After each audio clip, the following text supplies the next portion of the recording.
He is another potential candidate for governor of Maryland, and this would be a good time to remind everybody, if you have not grabbed your straw poll ballot, there's still plenty of time to vote your straw poll ballot, and Rachel is collecting those, and we'll count those up. Unlike the Democrats, we're only voting once. Yes. Just clear that up. He is currently the president of the Frederick County Commission. Well, I don't have any money, He is a local businessman. He's also a talk show host on WFMD in Frederick, as we are going back to the Frederick theme from this morning. And like I said, he is a potential candidate for governor. County Commissioner Blaine.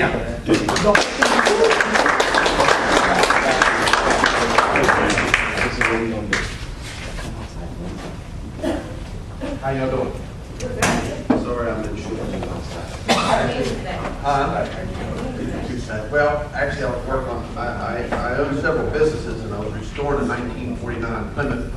And yeah, so I was in my shop working, lost track of time, and Katie Nash and some other folks at Ray gave me a call and said, "Where are you at?" And I said, "Uh-oh." So I think I'll probably be in Montgomery County maybe for 300 off those speed cameras getting down. And to give a little background on myself, I'm married, my wife Karen, I have 4 kids. I came through FCC, went to Frostburg, communications major, was on the radio there. Came back to Frederick, taught school for 2 years, realized I didn't want to do that for another 28. And I think all of us have probably had a teacher where we said, they're just here to kind of get those golden years out of the way so they can get to retirement and go. This isn't what I want to do.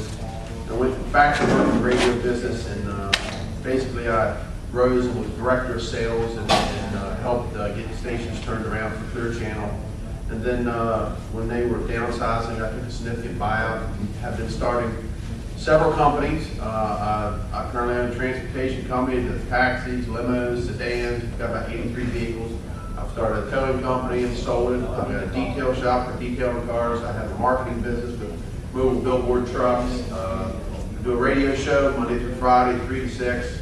I write for I wrote for the Gazette, so I got elected, and then now I still write for the Pinnacle just because I enjoy it. I mean, I'm ADD, ADHD, sleep deprived, anal retentive. I mean, I started my day at 4 o'clock today, and that's usually when I start. And I just try to be very goal-oriented. Get up every day, make a list, and say this is what I'm going to do today, and at the end of the day, and see what I knocked out, what I didn't knock out. So how all this happened to me was there was a vacant seat on the Board of County Commissioners through an appointment. Charles Jenkins got appointed delegate. And everyone said, Blaine, you run your mouth on the radio 3 hours a day of how you would do this, you would do that, write for the Gazette. Well, put up or shut up, and why don't you apply? So I was on vacation with my wife and my barber, who's very politically active, called up and said, if you don't do this, you don't have any guts. He actually said a little worse than that. That was the downskill. So I said, all right, I'll do it. I'll put it. It'll be good for radio ratings. I'll never get it. Central Committee. And when they appointed me, they said, well, you run for the seat? I said, yeah. Well, we have a board of commissioners. There's 5 of us that are elected at large.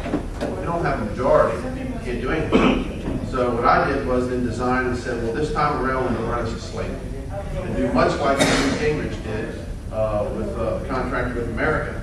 We laid out, this is exactly what we're going to do. And I've always been able to raise money when I ran 2 election cycles, and always set the record on the most ever raised. And I told those 3, I said, hey, I'm going to use every dime I get to help you 3. We're going to do this collectively. Every radio ad, every direct mail, every newspaper, you name it. And I said, you got to throw your money in the pot too. And I raised about $130,000 each, of them raised about 20. So we ran a really good collective campaign for about $250,000, and we swept. I mean, we won every seat. And I knew it was going to be good for us because I thought from Roscoe Bartlett at the time, and it showed that independents were breaking our way 3-1. So when I got up this morning, I said, we're going to clean sweep the entire county except for the 2 little areas that are in the city of Frederick. So, we went in there, we quickly implemented our agenda. I mean, the date, 17% of county government's gone in Frederick County. When I get done with disposing of the nursing home and selling it, it'll be 25% of county government is gone. And someone says, well, how many people? That's 700 people. I go out and speak in Frederick County, I said, right now, 17% of your county government's going, it's 500 people.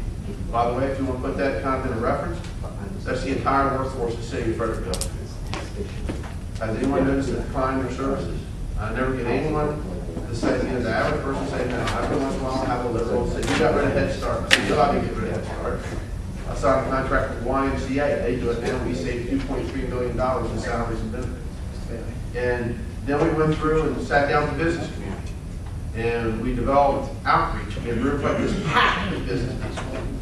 You all, Frederick County is not open for business, not business friendly. We developed a list of 260 rules, regulations, and fees. To date, in Frederick County, since we've been in office, which isn't even 3 years yet, we've lowered taxes and fees 202 times. I didn't even know what the number was. I told the directors, I said, get it together, I want to know what the number is. I figured it's 50. They come back and said it's over 200. I said, no way. I looked at the list and said, holy mackerel. I mean, we got rid of things like used up, and believe me, all counties got on this place. $65 permit to install your dishwasher, $65 permit to install a hot water heater, $100 annual registration to tell you that you have an ADT system. And we just went and just started blowing the stuff out. And we showed, hey, it can be done. Absolutely, it can be done. Now, I can tell you, on the education side, teachers don't have too much good to say about me. My mother retired there for 2 years, and I told you I worked all the way through my college career substituting and worked there for 2 years. But you know what? They got to come reality. They said, well, in Frederick County, you don't care about teachers. We're 22 out of 24 in terms of start pay. Oh, really? Yeah, but it's $41,000 a year start pay in Frederick County, and that's health care and benefits. And by the way, if you just added 3,000 to 41 and made it 44, all of a sudden we're 10th. By the way, we ranked 7th in the state for average teacher pay in Frederick County. And we all know that throwing money at education doesn't make a better education system. Because DC throws more money than anyone per pupil. And they've got one of the worst education systems, if not the worst. Baltimore City throws more money than any area in Maryland. I want to say one of my kids go to school in Baltimore City. So, I mean, people are getting, Baltimore did not go from 1 million people to around 600,000 because it's a great place. High taxes, failing infrastructure, high crime rate, bad education system.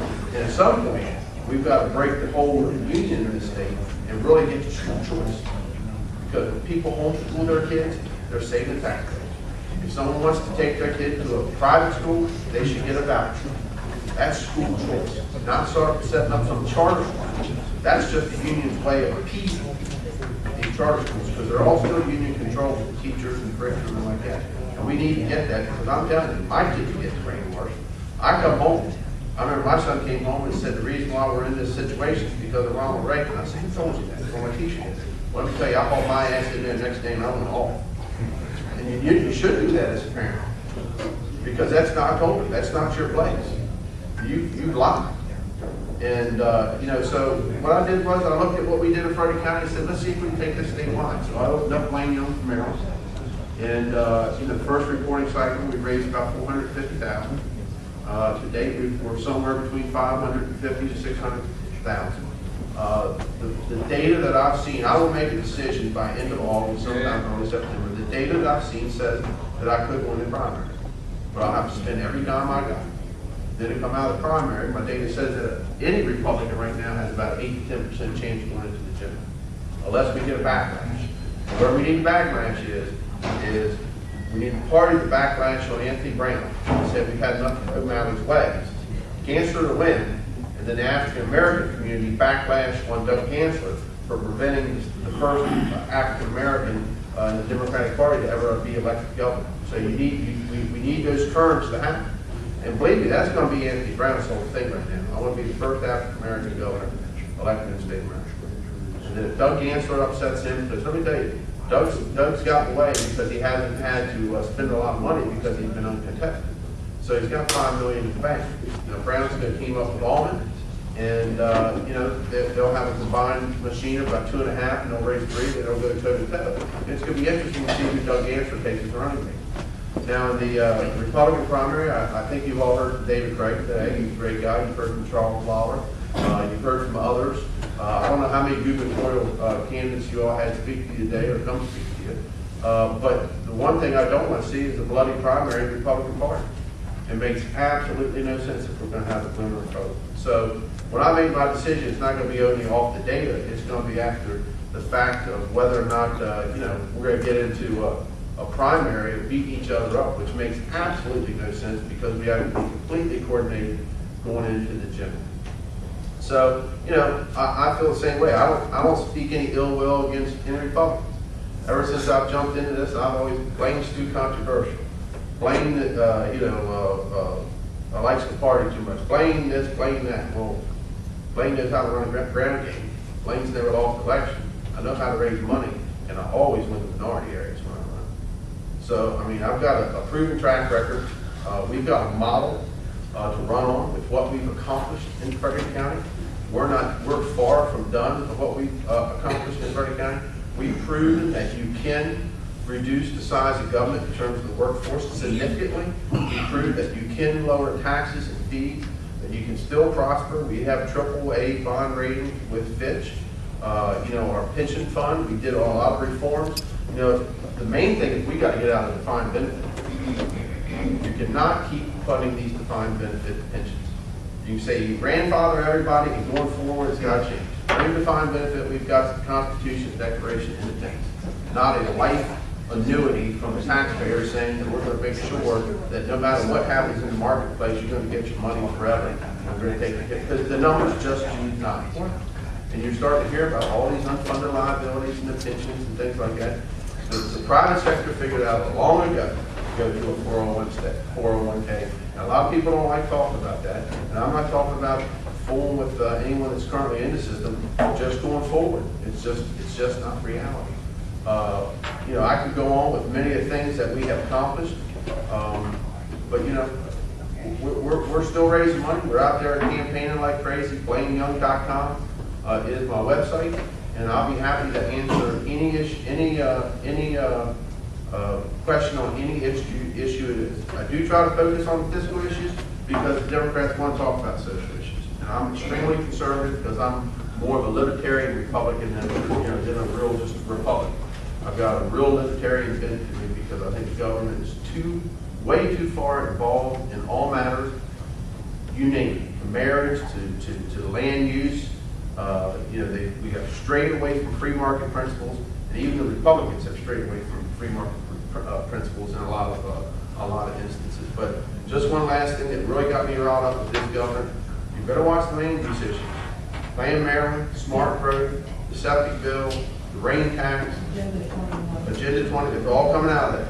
And you know what that is? Let me tell you something. All it is called a plan to keep Maryland urban, because urban areas vote Democrat. That's what Plan Maryland is. That's what the septic bill is. They don't want the rural areas to grow, because when you look at the rural areas, we're voting conservative.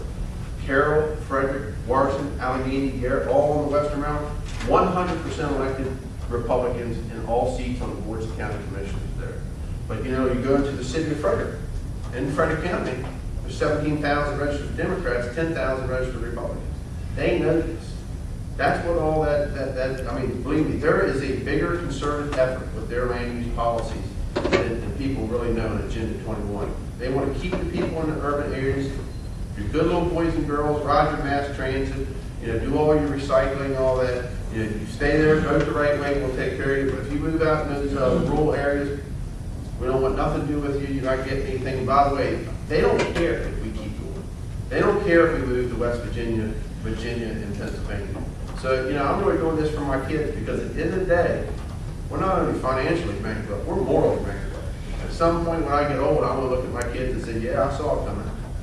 I knew this country was on a house of cards. I tried,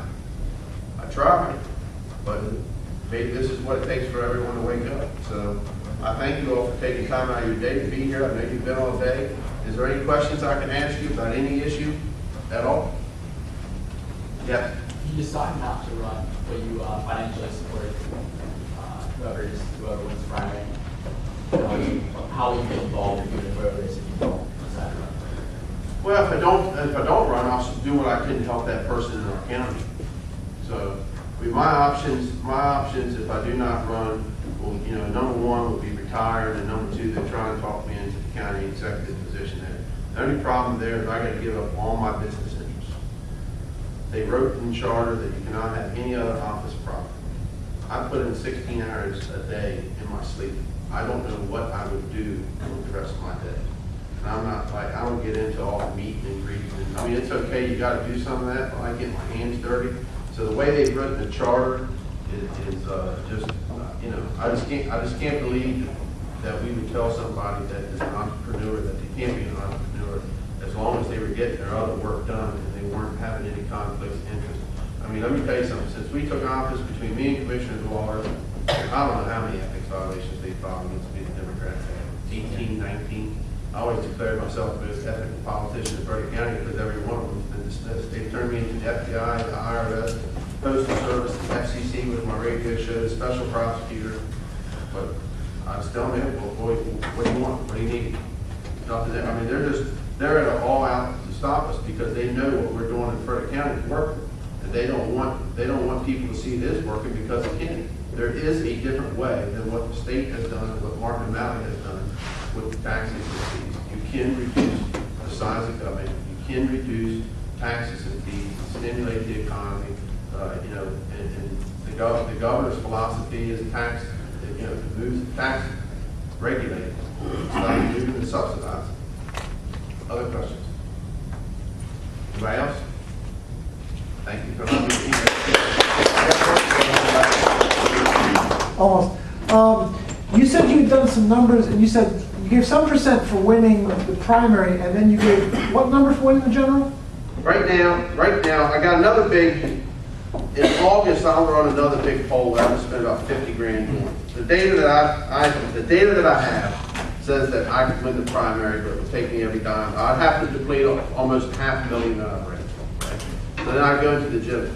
The data says that I have that basically there's a number up here. This number here, where Republican has a chance, it's going to be have between 10 and 12 million. Because, you know, for somebody like me, they'll murder. I'm a pro-life. You know, I think it's a travesty what they did to the definition of marriage. I don't have a problem with civil unions, but that's not marriage. The government shouldn't be involved in marriage in any way, shape, or form. Should have never gotten involved in it. You go to the courthouse, you know, the clerk of the court, they marry you. You get married in church.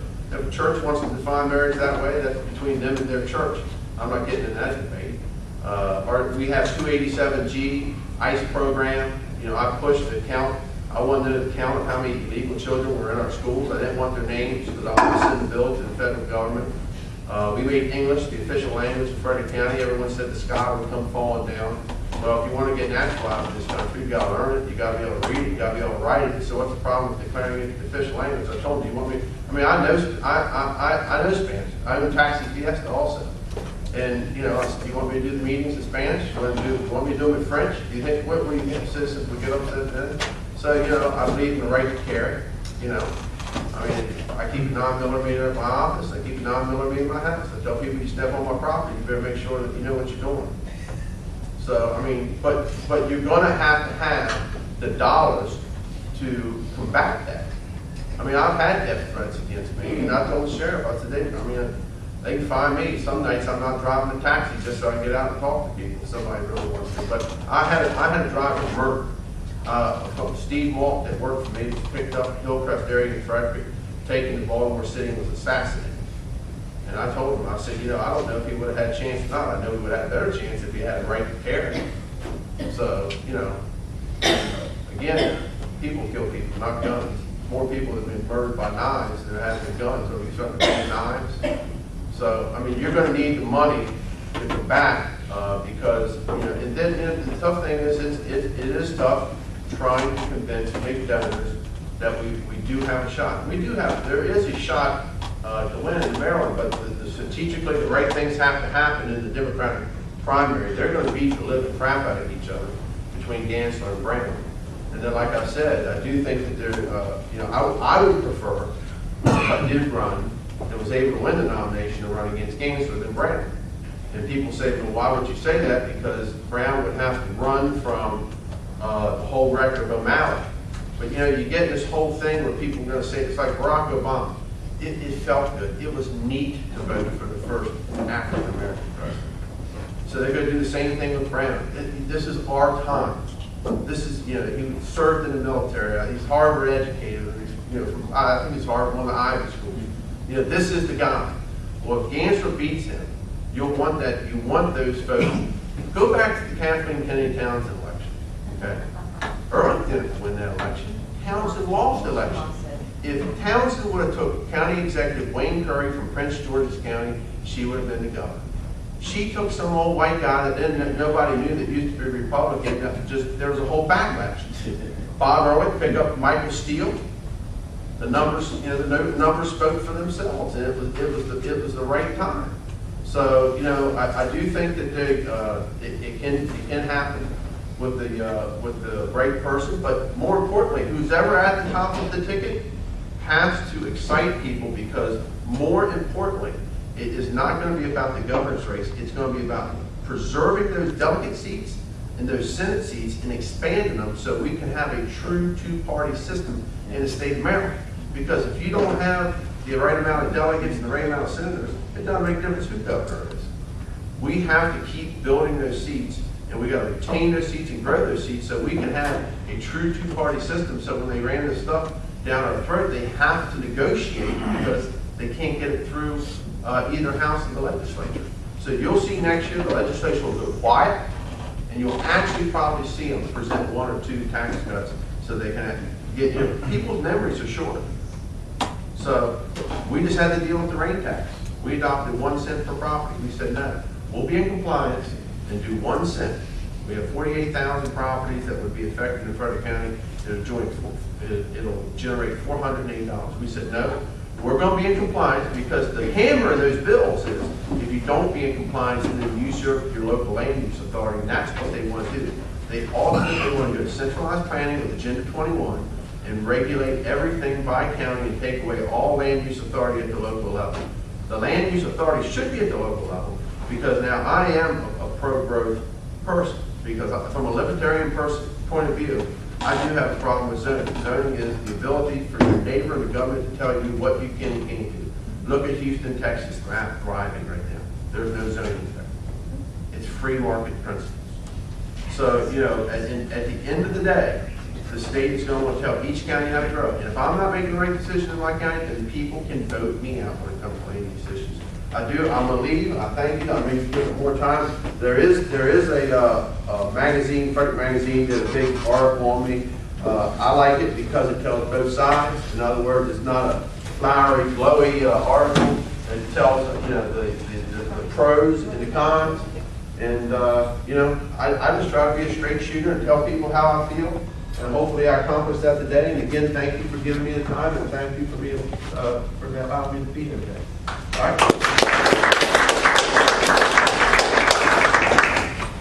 So our next speaker needs no introduction, and for once, I'm actually going to follow that and give him no introduction, other than to say he was our 2012 nominee for the United States Senate. He's got a bit of an announcement coming up himself, and he's one of our very own young Republicans, Dan Bongino.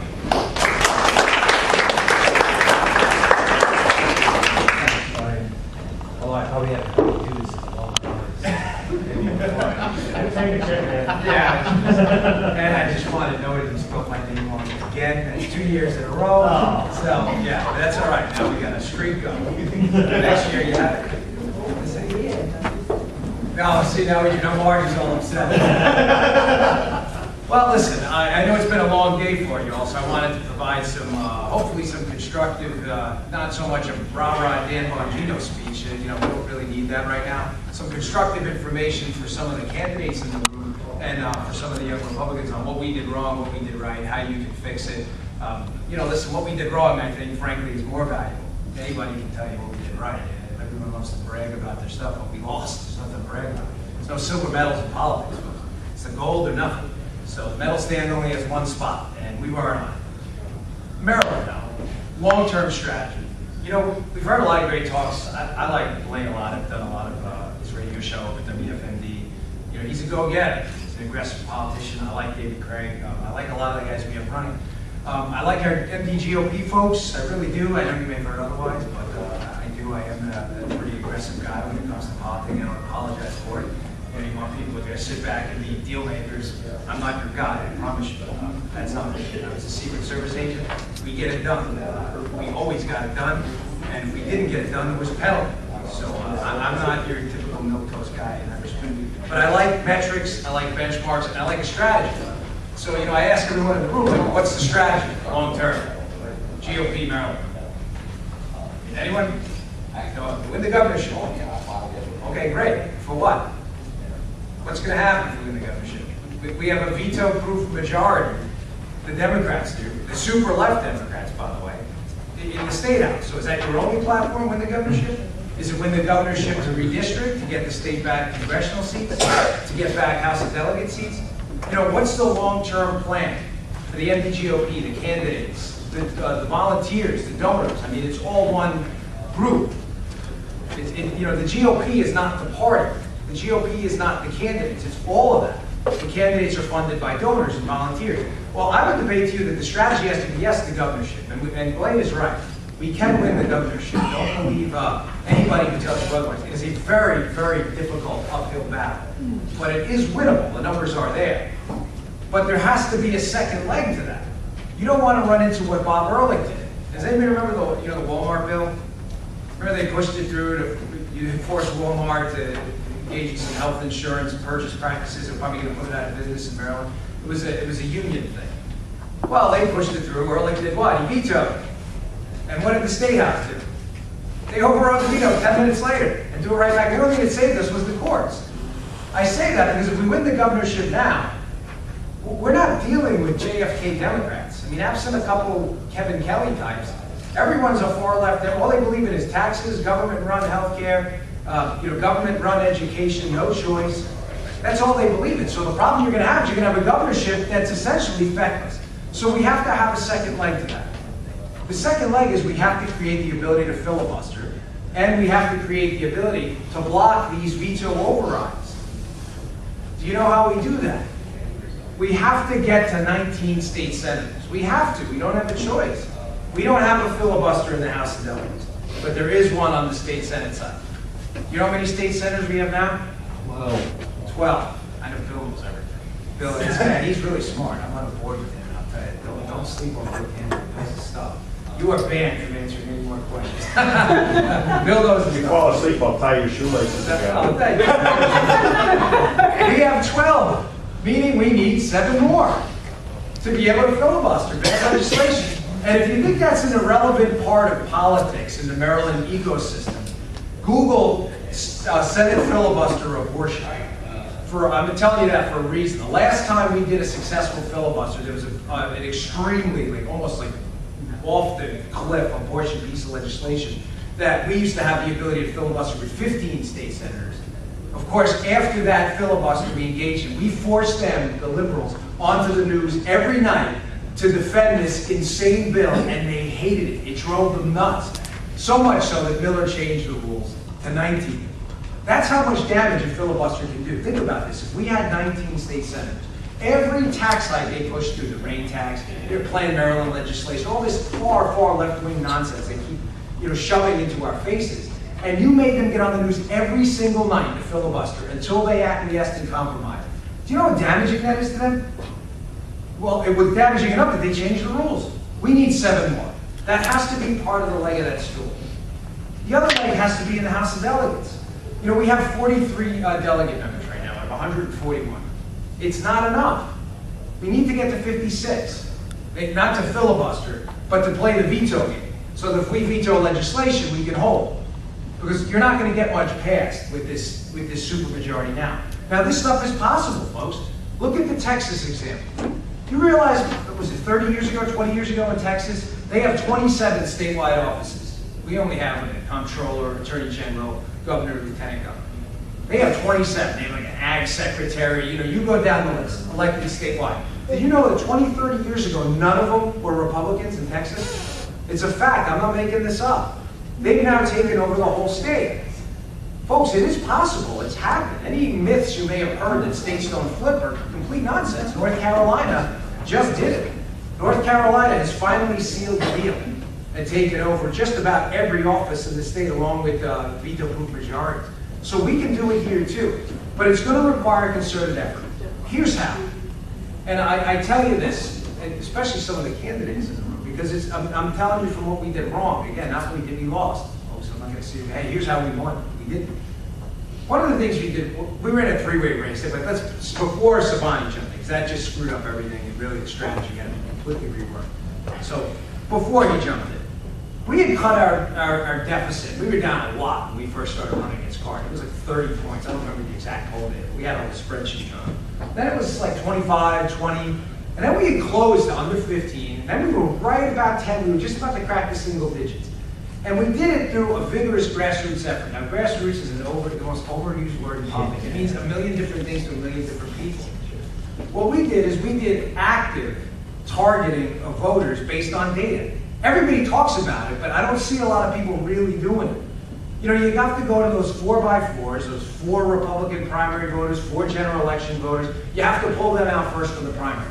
After the primary, you have to set back. You have to go to those vulnerable independents. When you start getting those independents, you have to move into the swayable Democrats. There are portions of the state right now where you're just not going to get people. There's an opportunity cost of the time. You're not going to knock on the door of guys who voted Democrat in the last 8 elections. You just don't have the time. Now, you may see him at a metro stop. You know, we took a lot of abuse post-campaign. Everyone's a critic. Most of the people at Pittsburgh have lost a number of elections and know absolutely nothing about actually running. But there's a number of people out there, geniuses. And they say, oh, he did a lot of sign waving. What a waste of time. How do you know that? What's your data on that? You just saying that because you're a political consultant? What are you basing that on? What led you to that conclusion that sign waving is a waste of time? I can tell you why we did it, analytically, but you can't tell me why we shouldn't have. We did it because we realized early that we didn't have the money to compete on a sheer advertising campaign in regular traditional media. So what we would do is we had targeted major intersections in areas we thought were vulnerable, Damascus, Montgomery County areas specifically. You know, areas where you had Republicans, Poolsville, Darnestown, areas like here, you know, Shady Grove. And we would, so we do it, well, we did about an hour a day, and we do it where traffic was dense. And what we found out is we'd go to the back end of our website, where we would look at the analytics, and we figured if we could drive people, because what's the purpose of a TV commercial? To get people to the website, correct? To get them to donate and read your positions? Well, if I can do the same thing for no cost at all, then I'm going to do it. So that's what we did, but we based it on data. And if we would go to an intersection, let's say, you know, we did a lot on Rockville Pike, and we would sit out there for 2 hours, but we had some big teams of people out there, and we would get no bump on the back end from Rockville, because you can narrow it down, then we figured it was pretty much a waste of time. So we moved to a different area.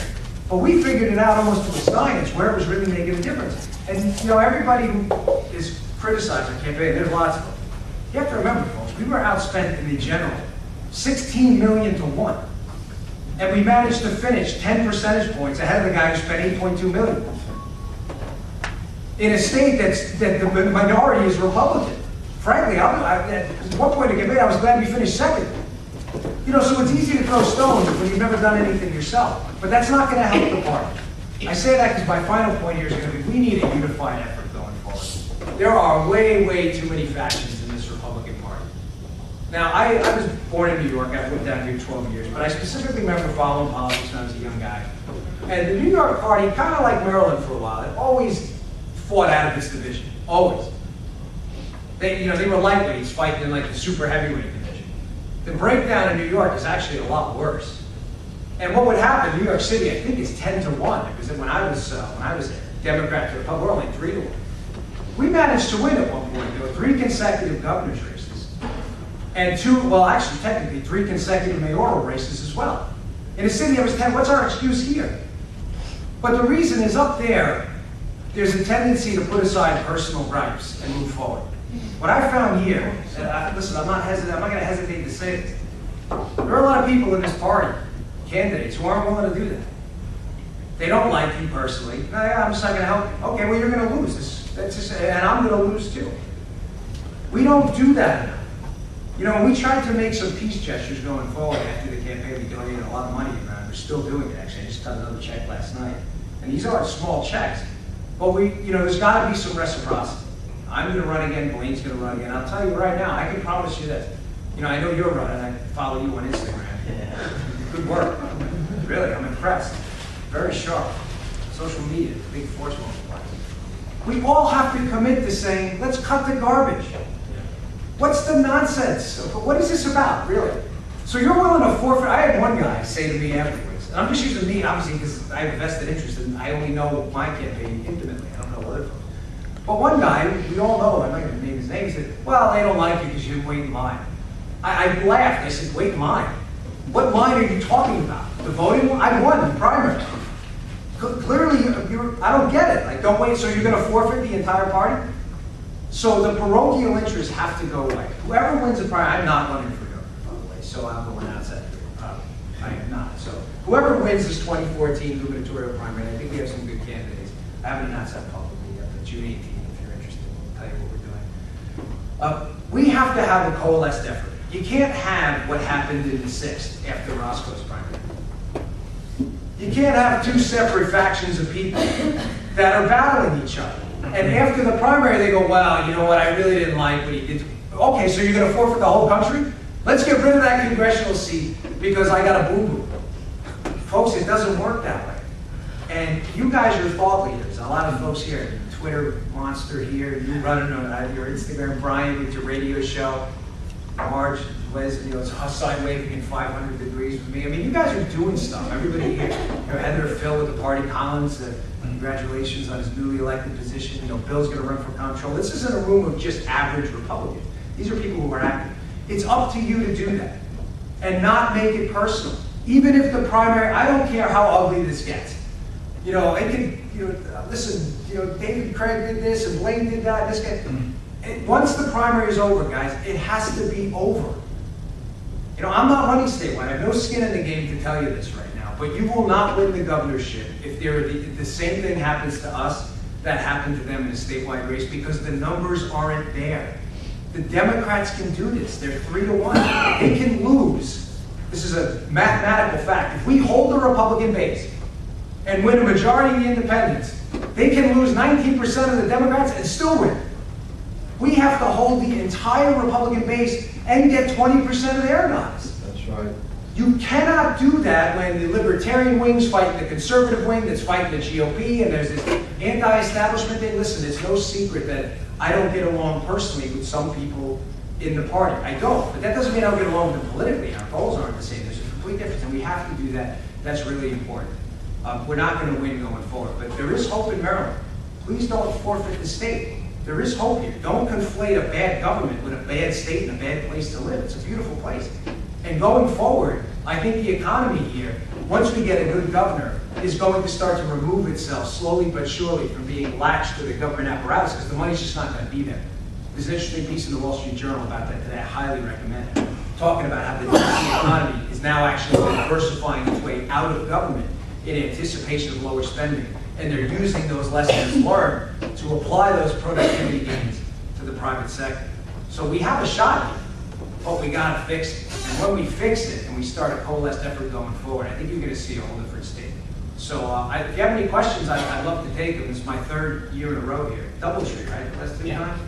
So yeah, thanks for your time, and please, any questions at all, fire away, especially maybe the candidates. If you don't, Bill. Dan, what experiences did you have with the editorial boards for the Post and the Sun? That's a great question. You're the first person to ever ask me that. And it's a very valuable lesson. I'm glad I'm going to add that to my speech. I found the Baltimore Sun to be very fair. You may laugh, but they were. Listen, they were going to endorse Carmen. They didn't have any illusions otherwise. But I'll tell you, they went through appropriate vetting. But I was there for 2 hours on Calvert Street. And it doesn't, you're an extremely smart guy. They wouldn't let me in the building. What's that? They wouldn't let me in the building. They met me outside. I would have contaminated the building. Wow, that's a shame. Well, I mean, all I can talk about is they were fair to me, and I'll say this. If you are a candidate for office, I know you are, you know, I know Myers and Bill, and is it David, right? Yes, sir. Yeah. Do your homework, because you owe it to everyone in this room. If you go to that editorial board and you don't know your stuff, shame on you.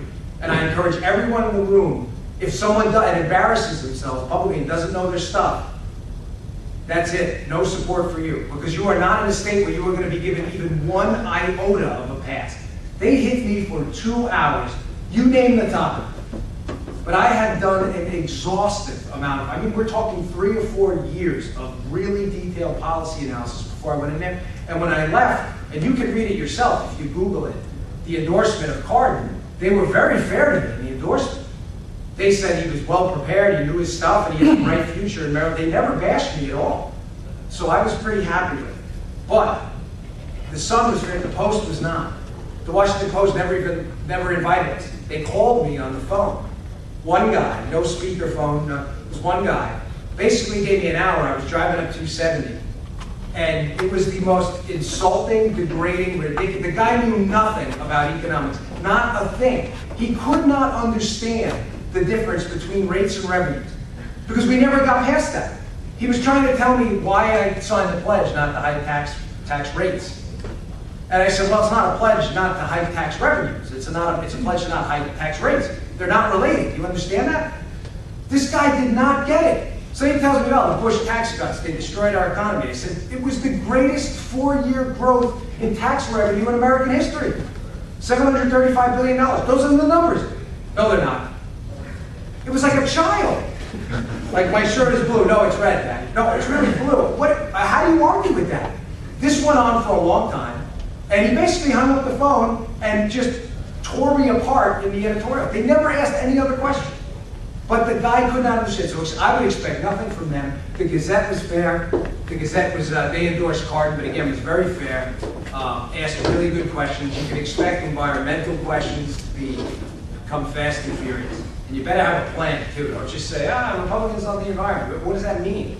You know, don't start quoting Teddy Roosevelt like everybody else does. Well, Teddy, you did the next. All right, get over it. What's your plan? You know, and start framing it in an economic perspective. You better understand why you're not going to raise tax rates, too. If you don't understand the numbers, don't go in there. What else? Healthcare? Don't just say you don't like Obamacare. They're assuming you already get it. Know your plan. Or if you're running at the local level, understand at least how the ramifications of Obamacare are going to affect whatever district you may be running in. And education policy came up quite a bit as well. But yeah, really good question. The Sun was fair, though. I'd love to tell you otherwise. They were good. I shocked them with some of my. I don't support a lot of overseas interventions we're in now. I just don't. They were shocked. I'm more of a libertarian constitutionalist that sometimes I guess I hate the term neoconservative Republican because every 18-year-old college kid, you're a neocon. Okay, what does that mean? I don't know. I heard it once. You're laughing, you don't exactly know what I'm talking about. It's like, you're a neocon. Well, what does that mean? Like, who started that? It sounds like a cool thing to say. So, anyone else? Marge. What are your plans? Well, we looked at the governor's race, and I'm not going to tell you it's not winnable. I'm going to tell you it was not winnable for us. I mean, listen, anything's winnable, frankly. I could get in a wiffle ball game with the Orioles tomorrow, and it could be the USA hockey team, 1980. But we just didn't think without you can only strike gold once. And we did last time. Even though we lost, we built an unbelievable organization. And right now, we're paying enormous dividends. And it's going to for whoever wins the governor's race, because we're going to leverage it. There's real infrastructure. There's data, there's people, there's media, and there's a donor list. And that's real. You can touch it, you can bite it. But it wasn't winnable for us. I mean, I truly believe, and I'll tell you this as friends and co-workers and fellow Republicans, I believe the experiences I had in the Secret Service translated well. I did, and I don't think I have a difficult time explaining to you that. I mean, you're given basically once every 2 weeks, a couple $1 million, and they send you over to Afghanistan or Indonesia or Trinidad, and they say, Dan, here you go, here's your 500 guys, make it happen. I did that for 12 years. I had no problem with my executive bona fides. I didn't. The problem is I don't know how well it translated to the general public right now, especially with a lack of a legislative history, which I thought was a benefit, but I could see how the left would really go into it. So I just didn't think the race was right for us. What am I going to do? We're going to announce June 18th, but we've been calling around. It's probably the worst kept secret in Maryland. Everyone's like, hey, this is true. But we're going to take back Roscoe's seat. We should have never lost that seat. I like Roscoe a lot. This is not just pile on Roscoe because, listen, you can pile on me too. I lost as well. But we have to be honest. You know, Obama only carried that seat by 10 points, and we lost by 20. Now, a lot of it had to do with that cleft that had developed post-primary that I just addressed, and it's the reason I'm a little upset about it. But that is an extremely winnable seat. The Cook PVI on that is only a D+2. We have Republicans in California at a D+6. There's absolutely no reason, those Ds in Western Maryland that are JFK Democrats, these aren't Obama Democrats, there's absolutely no reason we shouldn't win that seat by 4 or 5 points. It's None. Roscoe's district. Yeah, we're in it right now, right on the edge. I always, it's tough, the district is so, you have to keep, on my phone, I keep the address finder, because you're on one block and you cross the street, you're in the 8. Yeah. So, you know, the nice part about it is, Delaney doesn't live in the district, he lives in 8, and he's got a voting record. You know, he ran as a blue dog, he voted as a liberal. I mean, he voted for Obamacare twice, all the tax hikes, you name the legislation, straight down the liberal line. He's not gonna be able to say this time, look, I'm this pro-business Democrat, the party's been maligned. Really? You're a pro-Obamacare, pro-tax hike guy. Well, tell me what else I need. There's nowhere else to go. So he has no business being in that seat. Again, he doesn't live in the district. You know, I don't either, but my support up there was incredible. We won every single one of those counties in a rout, in a three-way race. Where we got hurt was the Eastern Shore. Bad. That's why we finished barely under 30%. The Eastern Shore had a lot of Somalians out there. And we lost there. But Garrett, Allegheny, Washington, and Frederick, we won by huge margins. And our precinct level analysis, we outperformed actually the two other candidates, Romney and Bartlett, in some of the precincts that are going to be pivotal. We outperformed them pretty good. So we have a really strong base of support, and a lot of our money came from Montgomery County and Frederick as well. So we can take that because we have to get congressional representatives, folks. You know, remember, not many people know their state senator or delegate, but really active political wonks will know their rep. If the only face of government you have is the DMV and you're a congressional rep, and 7 out of 8 are Democrats, you don't know any different. So you may say, well, what does a congressional seat have to do with changing Maryland? Oh, I assure you, it's more than you know. And in the overall umbrella view, just because I could have run for governor, and everybody will tell you they could have won a primary, I could have showed you the numbers, I'm telling you, we would have won that. Doesn't mean you should. It wasn't right. It wasn't right for the party, it wasn't right for my family, and it wasn't right for me. So just because you can doesn't mean you should. So thanks a lot. I appreciate the time. And I'll have